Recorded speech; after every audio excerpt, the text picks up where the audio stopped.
Hello, I am Idao, I'm Yupeng. and we are the Lees.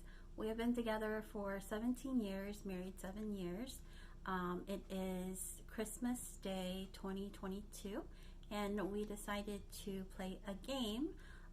This is a kind of like reconnecting game, and it's called The And. Well, the app is called The and it's from the Skin Deep brand. And so, if you haven't watched the Skin Deep videos on YouTube, I highly recommend that you go check those out. But they're basically games to help you connect to.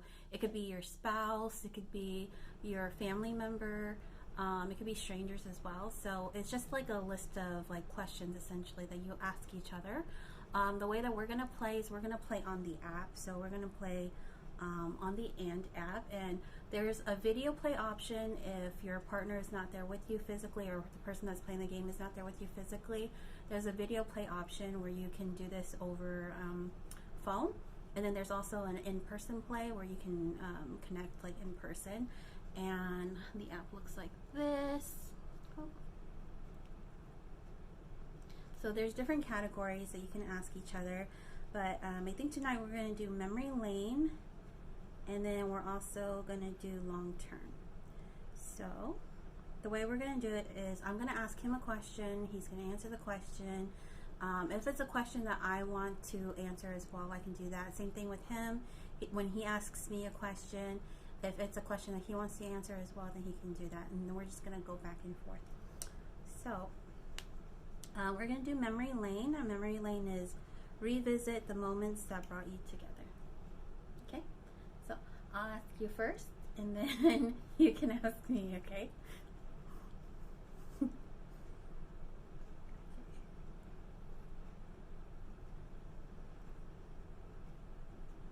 Relax and look at one another until you feel the... Oh, it went by too fast. We're supposed to look at each other. Does it make you feel awkward?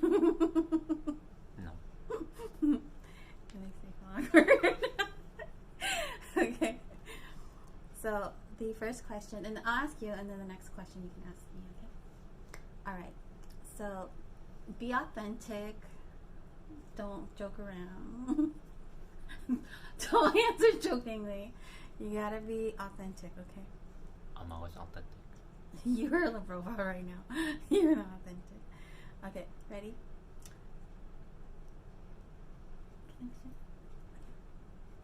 Describe the first time we met, but from my perspective. Like, how would I describe the first time we met? Physically, in person. Let's do both. Let's do the first time we met, and then the first time we met in person. So the first time we met virtually, and the first time we met in person. So we met virtually back in 2003. So I was going to UC Davis. You have to explain from my perspective. I was going to UC Davis at the time, and then you were a senior in. So I was a freshman at UC Davis, and you were a senior at Clovis High. And so I don't remember the night exactly well, but picturing from your perspective, you were probably on the interwebs, out hunting some dudes online. You were scoping out Asian Avenue, which was our thing back in the days, our social media before social media was a thing. And so you were looking up keywords because you wanted to go to UC Davis, and then you saw, I guess, my page as one of the results, and then you're like, oh, let's check him out, see what he's got. and so you're just looking through my Asian Avenue page. I don't remember what the handle was or what I even had up there, but I think it was like Lee Boy or something weird like that. But you were, it was enough to entice you. So I think I put my Hotmail address address on there, so you added me, and then I don't know how immediately you chatted up with me, but when we just started chatting. I think you logged in, and then I was online, and yeah, and we chatted. Yeah, and then we chatted, and then how long did we chat? Probably the whole night, I think. Until the next day. It was like literally the sun was coming up. I don't remember, but and then when we met in person, so the night before, we were talking after a long period of not talking. You know what that was? We won't get into that in this question, but we. So we were friends for a really about a year. I'm answering. So we were talking. So, and then this was late December. This was December 30th, I think. Yeah. So we were talking, and then I just came back from the Fresno New Year. Oh, you weren't? Were you all the way back in Oregon already? Yeah. Oh, you were? I thought you were still in wait. Fresno. I thought you guys were about to leave. Oh yeah. So I was getting, because I went there with my cousins, and we were getting ready to. But this head is from my back home. perspective, so I didn't know this. Oh yeah. so forgot. So you called me, and it's because you had a dream about me that morning, I guess, or last night, and then you felt that was a calling or a premonition for you to reach out to me. So you called me, and then I picked up, and then we were talking about kind of lightly catching up, and then I told you that I was in Fresno. I was heading back home, and I don't remember what else we chatted, but I told you that I'll come back tomorrow to come see you, and then I guess we agreed on that. So then the next day, so I drove early in the morning because I used to live in Orville back then, and then that's a 4-hour drive down to Fresno, and so I woke up early in the morning, probably I don't know, 4 or 5 or 6. Head down there, and then I drove down there, and I went to your house in Clovis, and I think it was, I don't remember if it was your mom or your brother that opened the door, and so I went in there and I sat, and then you were still getting ready. You had your nieces with you. I don't remember who is it. Okay. I don't remember which one, but you were getting ready. You were taking your time to get ready, and then I think you kind of came out, or you didn't come down and greet me, but you were still upstairs, and you said hi, and then when you finally got ready, then you came down, and then I don't remember if we hugged or not, but I don't think we did, because that would have been awkward, because my mom was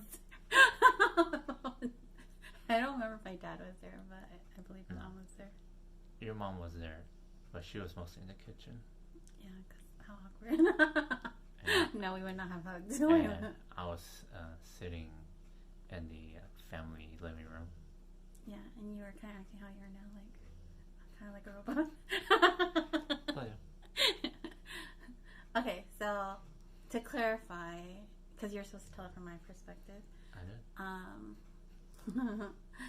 So I was a high school senior, and UC Davis was my goal school at the time. I had gone on a senior trip there to visit the campus and everything. So I was set on UC Davis, and so I was trying to connect with people that went to UC Davis, and I happened to stumble on your page, and you went to UC Davis, and then I added you to, I think it was still called MSN Messenger at the time. I think it was Hotmail Messenger. Was it? Something like that. Yeah, and then I added you, and I think like you didn't log in right away, but it was pretty late, and I remember like at the time the computer was in my brother Ling's room, and he was like out all night, like he went somewhere. He must have been at the casino or something, but he went somewhere. And so I was in the room and I was using a computer, and then you logged in. And back then, like, Asian Avenue was like the place to hang out online for like Asians. And so you logged into your messenger, and I think you were just like, "Hi, who's this?" or something like that. And then that's when we used to use those like really like stupid "What up, girl?" What's up, like stupid language. And so you and I like we connected, and we just basically, I don't know what we even talked about. I think we were just asking questions back and forth, and I think I was asking about like life at Davis, and like obviously I thought you were cute, otherwise I wouldn't have added you. But you only had like one single picture, and I think like in the picture you were wearing like a beanie. And because like you used to always wear beanies, and you're wearing like the gray beanie. No, I think it was the one with my white hat. I don't know, but all I remember is like you were wearing like a beanie or something. And so I couldn't like. I mean, you're cute, so then I added you. But yeah, we ended up talking, and we just chatted literally until like the sun came up. And I remember, like, because I used to have really bad acne and stuff at the time, and I was really insecure, and so I wouldn't come on camera. So we were chatting, but like I was on camera, and we didn't talk at the time. We were just literally like chatting back and forth. I think it was a while before we even started like calling each other, and like when we talked over the phone, it was so awkward because you just did not know how to have conversations. It was so awkward. And then when we met in person, it was like, I think like over a year after, because this was like December 30th, 2004. And I had just gone out of a relationship. It was like not a long-term relationship, it was a really short-term relationship. And it ended really badly, and I remember just feeling like really horrible about myself, and I was so tired, and I knocked out. It was like December 30th, probably knocked out around like the afternoon, and then I had a dream, and in my dream there was like a crowd of people, and I was like walking through the crowd of people. And then all of a sudden, the crowd of people parted, and there was a guy standing like in the middle of where everyone was like partying. And I walked over there, and you were standing there. And then I woke up, and I was like hesitating on whether or not to call you, but I kind of felt like it was a sign that I should call you because we hadn't talked to each other for a while. I was mad at you. I think our last conversation ended like really badly, and so out of the blue, like I was hesitating to call you because I was thinking like you would probably say something to me like, you know, why are you even calling me, or like you would be rude to me. But then when I called you, you were like actually really nice to me over the phone. And so I'm always nice. you're so mean. And then we started chatting. You were telling me that you're in Fresno, you're getting ready to leave, and then I had asked you if you wanted to meet up because at the time was a long New Year, so I asked you if you wanted to meet up. And I used to go everywhere with like at least my niece, and so we decided to meet up the next day. And I mean, I think our first meeting was like it was in like like a romance movie. It was kind of like awkward. And like you came over, I was still getting ready, and I think you had been having car problems that morning, and I think you were, I don't remember if you were running late, but I remember I was still getting ready anyways, and we weren't dressed up in mom clothes, we were just wearing regular clothes. And then my mom opened the door for you, and I remember like Kay and I like kind of giggling like, oh my gosh, I wonder what it looks like. And then I lived in a 2-story house, and the way like the stairs are, they're on the side, and then there's like the living room here. So there's a little like loft area up at the top. And so I remember I popped up and I saw you, and I think you're wearing like your tan jacket, the one that you always used to wear. I don't remember what I wore. But you were really clean cut. I really like clean cut guys, so you were really clean cut, and you were really cute. I thought you were really cute, and so I was kind of giddy. And then I was just saying hello to you, and then we got ready really quickly, and then I came down, and I don't think I hugged you or anything. I just said hello. I didn't ask you if you were ready to go, and then we ended up heading out, and we got into your car, and I was asking you like, oh, you know, how's everything, like. Were you, how come you were running late? And like, you were like so defensive, and you were telling me something like, I guess your car overheated or something like that.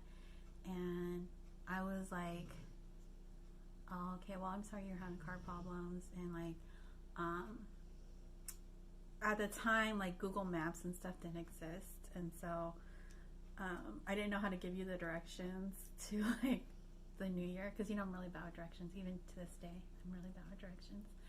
And so I think you were expecting me to tell you like where to go, and you had like, I remember you had a map in the your little glove compartment, and you were just kind of being rude to me, like I remember you were so rude to me, and because you were just like, you know, you live here, how do you not know how to get, you know, to places or whatever.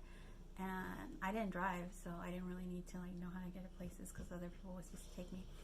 And so you were just being kind of like mean to me, and I remember thinking like, you know, this is our first time meeting, and after today I'm not gonna meet you again. So that was and then like my niece is really pretty, and I remember thinking like, oh, you probably like my niece. And so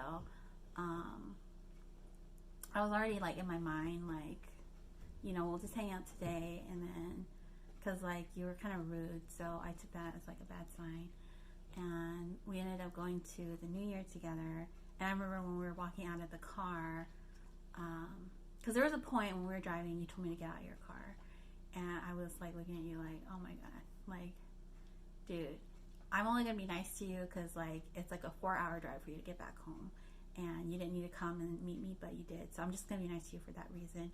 But after today, like, we ain't meeting again because you were so rude. And so Does she know?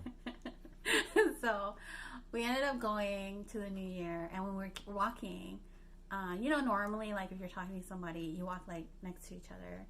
But I remember like you were walking with Kay, and I was just thinking like, oh, I don't really care because I'm not that invested anymore because you were like so rude. And so, but I also felt bad because you were my guest. And then we were meeting up with my sisters, so my half sister Sue and my sister B, and we were planning on going to a party. So typically like during New Year time, the Hmong New Year time, there's always like an after party. And we were already planning on going to like an after party that night, but we were trying to see like which party we want to go to, because usually there's like a bunch of them. And so we decided we're gonna go to the Rare party. So this is already New Year's Eve, so it was the 31st, because we spoke on the 30th and then we met on the 31st.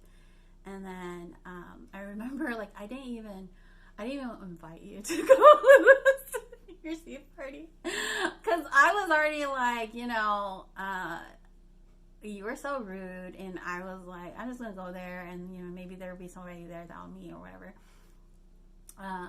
But then my half sister, I believe, invited you to the Rare party, and you ended up saying yeah, which kind of surprised me that you wanted to go. So you ended up saying yeah, so we ended up buying a ticket, and then I was like looking at my house sister like, why'd you do that? Like, I was like, why'd you do that? I didn't even want to go with him. And then I remember like we were standing around, I think waiting for my sister B, and we were in front of my half sister Sue's husband Wang's like best friend's like food stall, and there was like charcoal, like not charcoal but ashes or whatever kind of floating around. Back in the day, they cooked the food right in front of the stalls, and so we were like standing. We were in a group standing like by the stall. By the stall. Yeah, and there was like pieces of like ash or whatever falling down, and I remember some got on your jacket, and I went like this, and I think that's when his heart went boom, boom. But I remember laughing because Sue was like giving me this look like, oh, you guys like each other, like kind of look, and then I was just like, not even, you know, because at that point I had already like determined that I wasn't going to talk to you anymore. And then, well, after the new year, we ended up going back to my house and getting ready. Yeah, I remember what I wore. I wore like a red halter top. And I know you thought I was like, so cute. Anyway, so then you were like waiting in the other, like, because we had our big living room, then we had a family room. And I think you were waiting in the family room with my brother Lang, or you guys were like watching TV or something.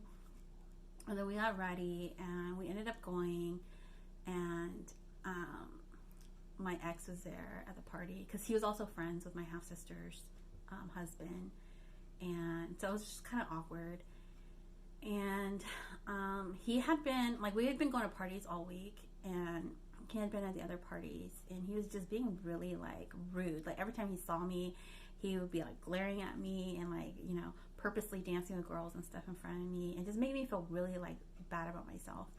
And so that night when I was with you and we were like, I just felt like very secure because, you know, you were with me, and I was kind of like rubbing in his face too. So then I felt like kind of like you were sort of like the hero of the night for me.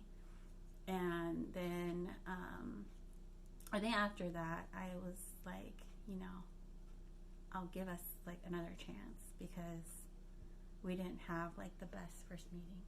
So yeah.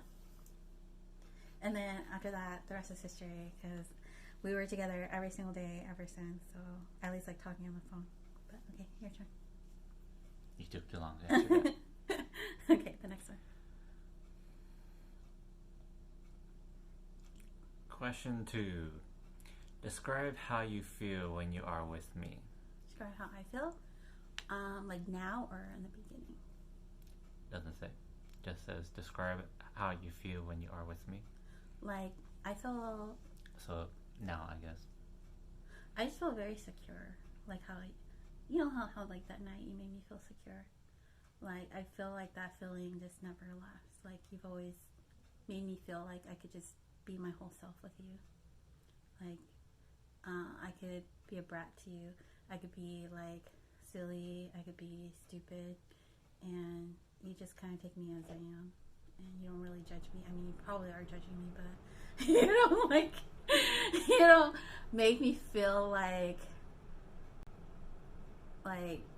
I shouldn't be who I am. And, yeah, that's part of the reason why I love you and I like being with you. You don't want to answer? I thought we switched answering. Like, we can, but if you want to answer, you can answer too. Okay. You're not playing by the rules of the game. I told you if you want to answer, you can answer. That's how the rules of the game are. Okay. So, how do we complement each other, and how has that changed over time? Compliment as in, like, not compliment like with an I, compliment with an E. Like, how do we match? How do we fit? Yeah. What was the question again? How do we complement each other, and how has that changed over time? Like, for example, like, oh, when I'm being stupid, and then you're like more rational, and So that's like complementing each other kind of thing, you know. How do we help each other be the best versions of ourselves? Okay, that's another way to word it.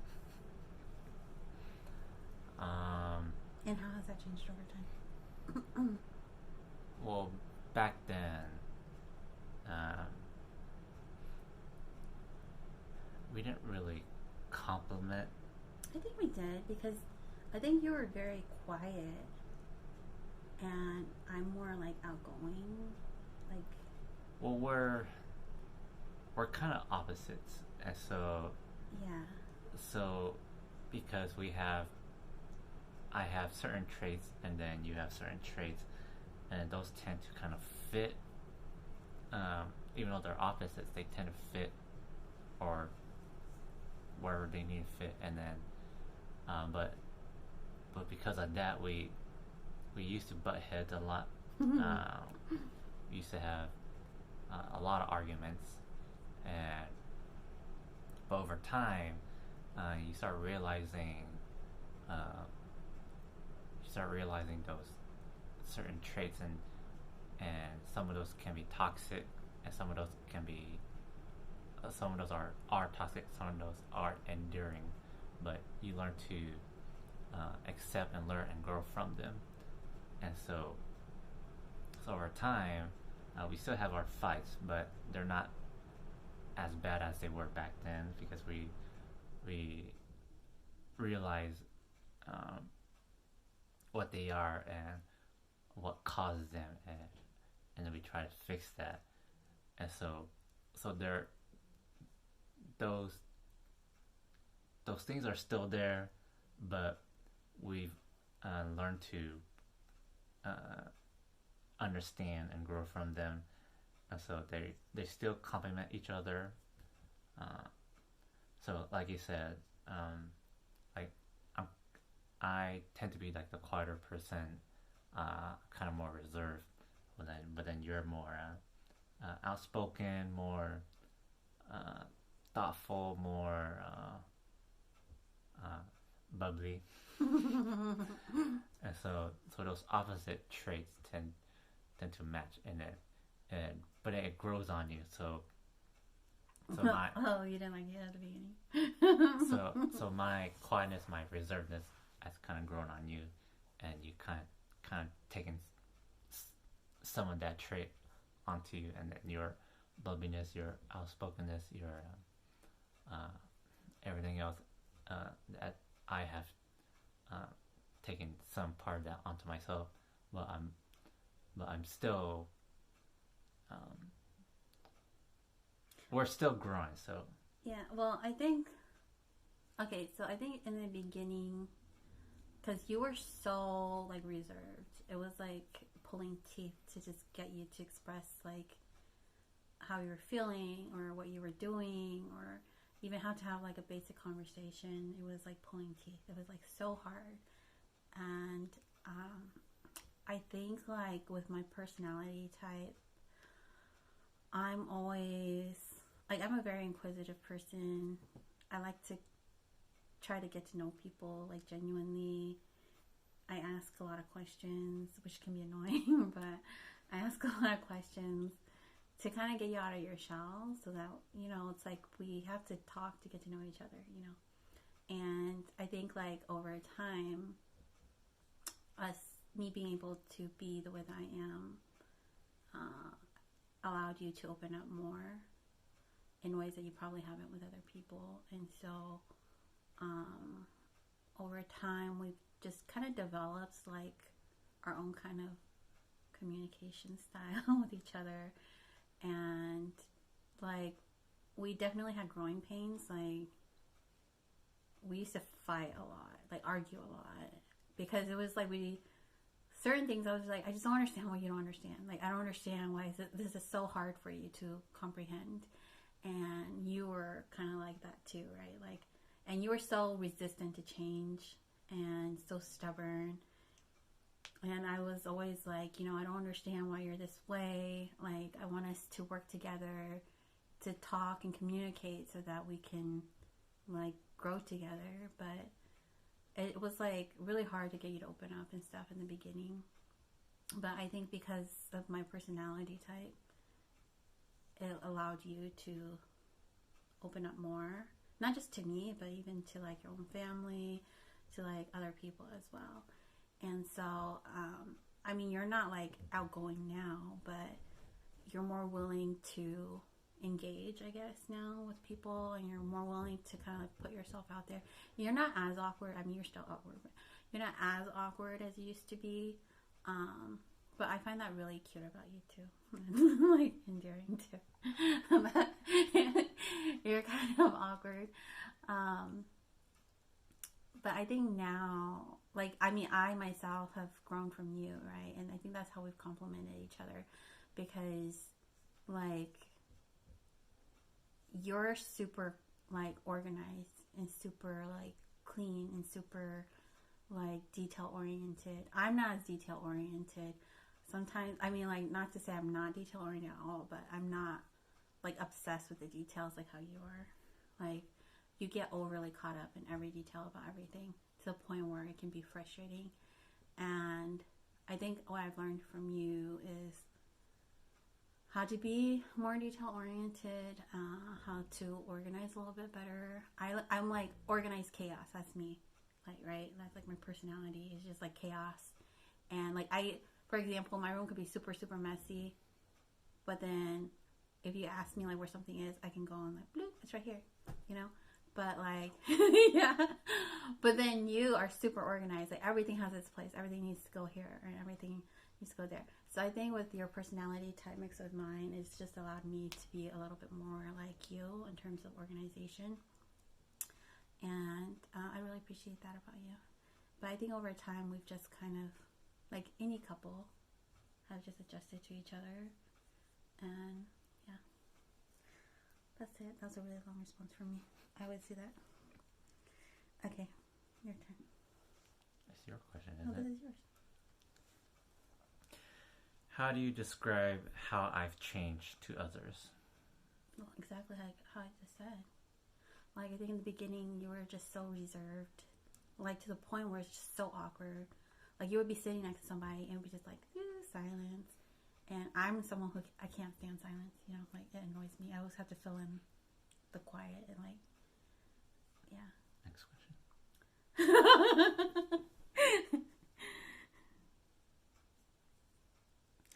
If you could pick one memory to define our relationship, what would it be and why?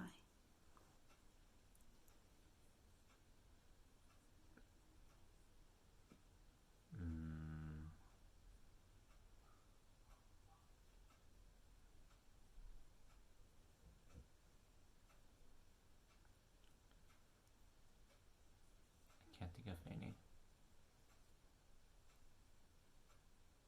If you have one, say it. I'll think about it. Oh no, because you're going to steal mine. I want you to think about it.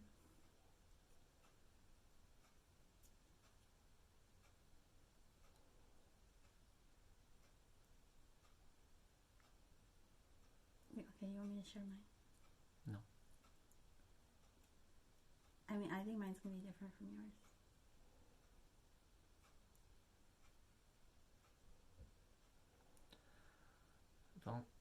The only memory that pops up, it may not answer the question well, but the one that pops up is when we went to stay at the hotel by the ocean.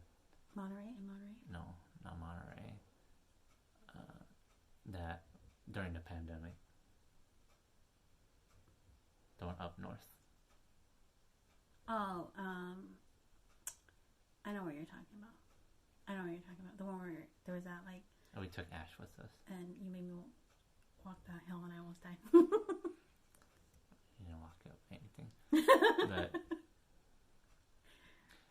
But the reason why that memory stands out is because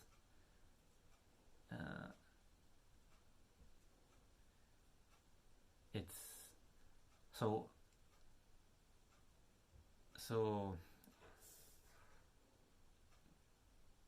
it's that memory. it's like a mash of all of our emotions. Because when we go on trips, it can be hectic.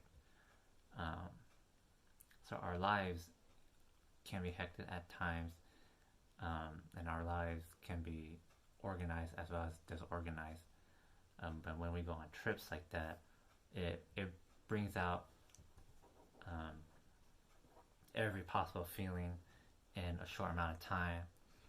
So so there have been times where we were annoyed, where we were angry, when we were happy, sad, whatever. So um, as well as when we're comfortable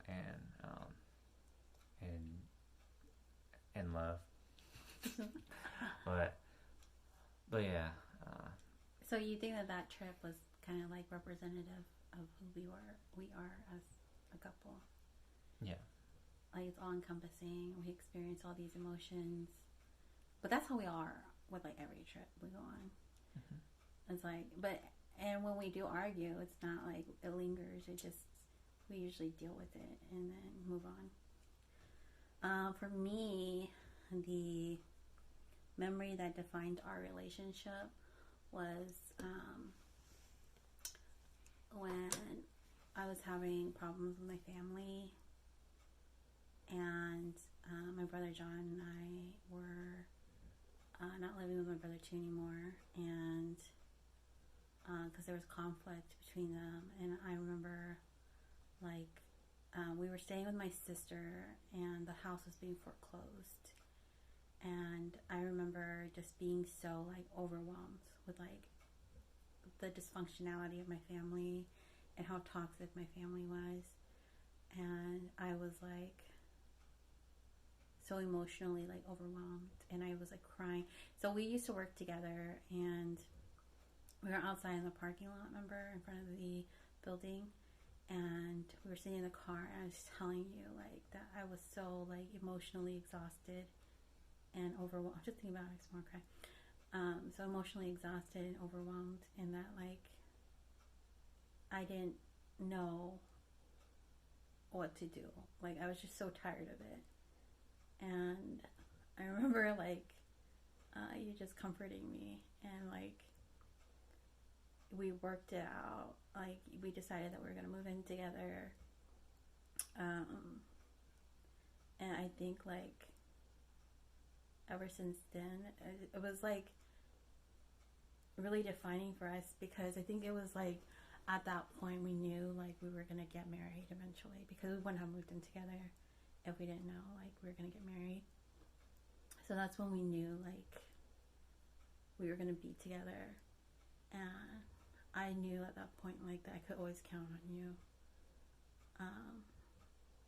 and that you were like my partner, you know, like even though it was like such a hard time for me, you were really like a source of strength and someone that I knew I could count on and rely on. And I don't think I've ever had that in my life, like just someone that I knew was like there for me on my side. And then I think that that moment really defined who we are as a couple, our relationship, the trajectory of our relationship. And I don't think it's changed very much from that to this day. Like you're still someone that I can rely on. You're still like my teammate, my partner. We don't always agree on things, you know, and like we might take different approaches to certain things, but at the end of the day, like the outcome is like us being together and working together. And then so I think that was like just a big part of our relationship and how we really came to be. Because I don't think if like we didn't live together that you would have been, you know. Isn't it my turn to ask you? I asked you this question and it just took you a long time to answer. Okay.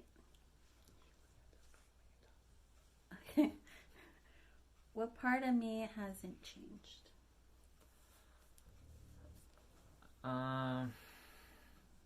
there's a lot. One of them is what was the question? What part of me hasn't changed?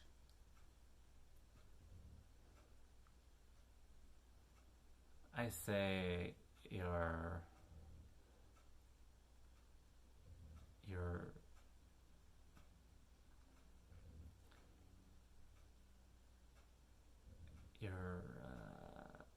ability to be compassionate. Um, you're really nice to people, like even to strangers, and that stems from your compassion, because you have like a strong sense of empathy, and so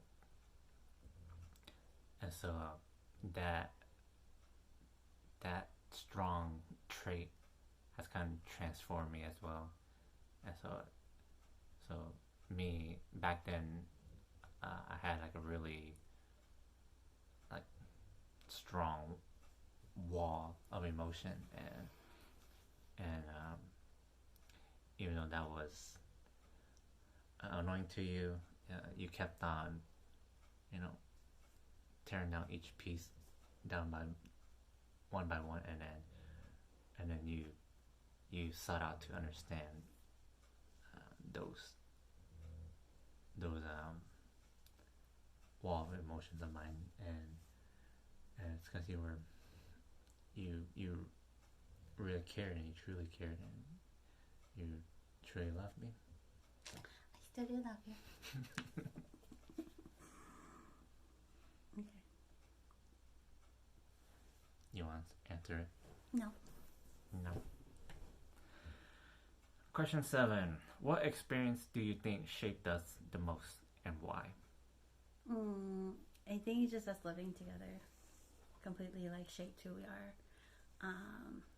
Because you don't really know somebody until you live with them. Like, you might be in love with somebody, you might like somebody, but it's like those habits, those everyday habits that really determine if you're gonna make it. Because I mean, like I said, I'm very like messy, I'm very lazy, but then I like things a certain way as well, right? Like, I have certain expectations, and I'm the youngest, so I grew up like for half of my life, like I was kind of like almost only child, right? Because all my siblings were like older and they were married, and they like went away for college, and so I was really used to just like, oh, this is how I do things. This is how like I like things, and like I said, organized chaos kind of thing, right? Like, I like things this way. Like, it doesn't make sense to you, but this is how I like it. Or like when we moved in together, it was like, no, I need to have like a sofa, I need to have a bed, I need to have like a dining table, like. And I think I was actually more like, I was surprised by how responsible I was too when we moved in together. But I think it was just because like I was so used to kind of being by myself, because like my siblings were a lot older, they were married, they were like away, and for a while there was just my mom and me, and then I kind of just had to take care of myself. So like even grocery shopping, like doing laundry, because I remember in the beginning you did not know how to do laundry, right? Like, of course I did. You used to just throw all your laundry into the wash, and you didn't even like look at the temperature or anything. You literally just throw everything in there. And I was like, what are you doing? You have to separate your clothes by colors, and like, like the different like jeans and stuff are washed a certain way. And like, if you're gonna, like with whites, you have to bleach them. You wouldn't just put them all together. They're gonna turn pink, right? And so I remember like when we first moved in together, it was a big learning curve for us, but we also, that really like helped us have a better understanding of each other. And I think it was like by living together, because I remember like even like our eating habits are completely different, Like, even to this day, it's different. Like, I like to snack at midnight, and I like to, like, basically eat junk food and stuff. And, like, you're just so healthy, and, like, you're, like, very structured. Like, meal times are during this time, this time, this time. And it was, like, very annoying because I'm not like that. I'm very, like, an intuitive person. Like, if I'm hungry, I go eat. If I'm tired, I go sleep. But you're very much, like, regimented. Like, I wake up at this time, I eat breakfast or lunch at this time, and I eat dinner at this time, and then I do this and this and this time, right? That's how you are. And I very much, like, however I'm feeling, that's what I'm going to do. Like, it doesn't matter what time of day it is, I'm going to do that. So, like, us living together really kind of helped us, like, figure out kind of like a happy medium and learn how to, like, deal with each other's different personalities. I mean, we still butt heads every now and then, right, with some of these things, but I think those differences allowed us to grow together to becoming like who we are today. Isn't this your question for me? Or is this my question for you? That was my question for you. Okay. How can I support you more? Oh my God, that's beautiful. Ooh, laundry list. Okay. There's a million. How can I support you more? Just be honest. Just keep on doing you. Basically. No, that's not what you said last time. You said for me to stop being lazy. Oh, that's true, but no. It's not even that I'm lazy. It's just like I like to do things on my own time. I don't. It's me answering. Okay. Sorry, I'm sorry. Other than not being as so lazy, the one thing that stands out is just it goes back to the previous question. You just keep on being your compassionate self. You being your being understand all my faults and my flaws and cracking them down so that we can understand and grow from it. I will continue to be me. Next question. Question 9. Tell me something I already know but always forget about us. Oh my gosh. You're like a goldfish. I'm forgetful, Lucy. I could tell you something like literally right now, and then the next second you would totally like be like, "What'd you say again?" But I guess something you already know but always forget about us. I don't know. I think like the important things you do remember. It's just maybe like being able to communicate. You know, like you know that we need to communicate better, or that you need to be more open. You know, that's why we do our active listening exercises and stuff. But I think like once you get really comfortable again, you always forget, right? And you're always like, you revert back to like your hard to read emotionless self. And it can be really hard and challenging sometimes. Yeah. Does that make sense? Sure. Does that make sense? Sure. No, like genuinely. You didn't really answer the question, but sure. No, but something I'm saying, like, you know that we need to communicate better, like emotion wise, like, right? And but then you always forget.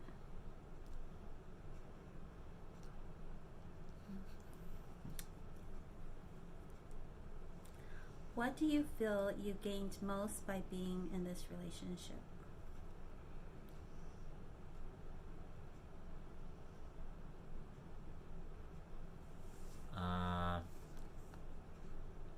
list is being comfortable with you.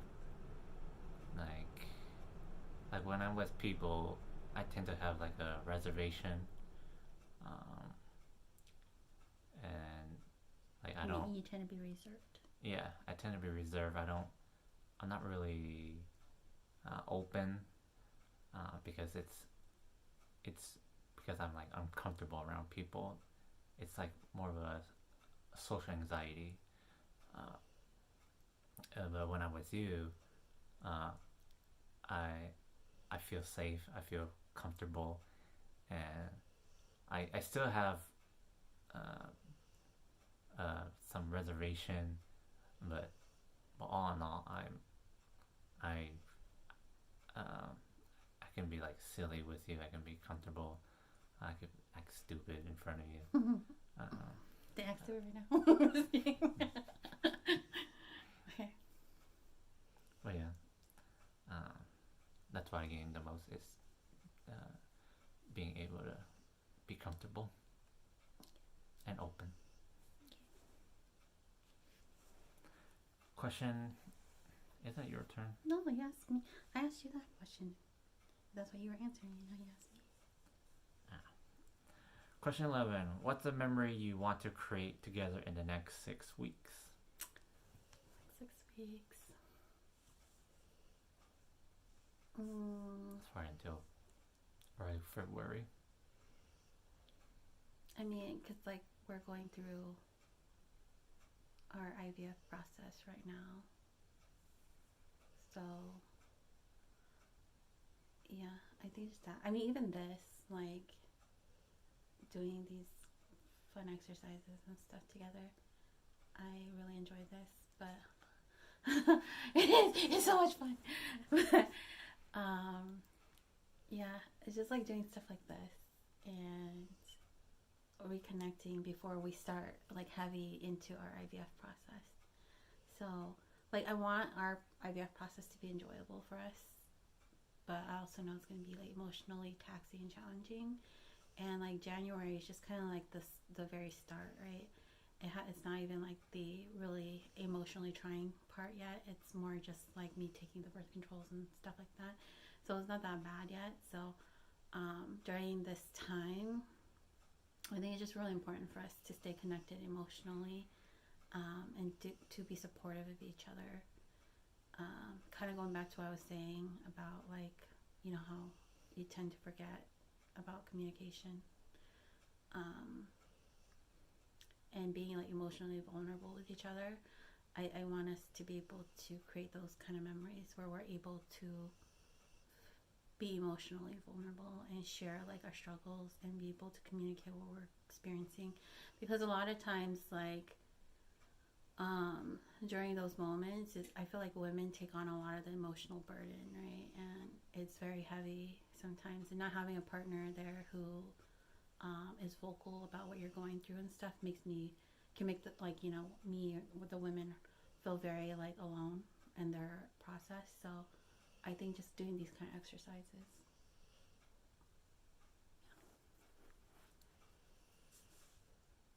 Last question. How have you changed me?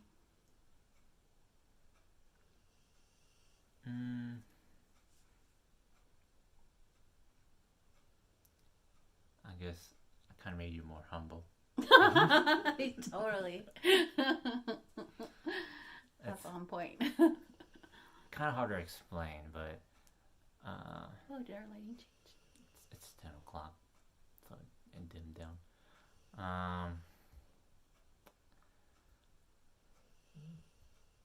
You can explain it better than me.